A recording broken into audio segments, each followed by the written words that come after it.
ফুল দিয়ে বরণ করে নেওয়া হলো। ফুল দিয়ে শেখ মোহাম্মদ ইকবাল হোসেনকে বরণ করে নেওয়া হলো।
নির্বাচনী সকল ভাই বন্ধুরা, আপনাদের সকলকে আসসালামু আলাইকুম।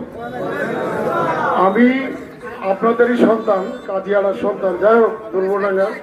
আমার একটাই কথা, আমার নেতা শহীদ অ্যাডভোকেট ইকবাল হোসেন আমাদের এই প্রজন্ম এবং আগামী প্রজন্মের জন্য নিজেকে কি বিসর্জন দিয়েছেন?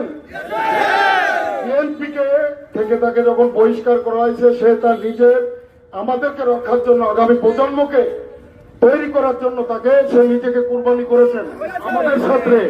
আমরা একটা পরিবারের কাছে আর কখনো জিম্মি হব না। আমরা ওই মুফতি অক্কাজ এবং রশিদ অক্কাজের ফ্যামিলির কাছে কখনো জিম্মি হব না। সেই জন্য আমার নেতা আমাদের জন্য কুরবানি করেছেন।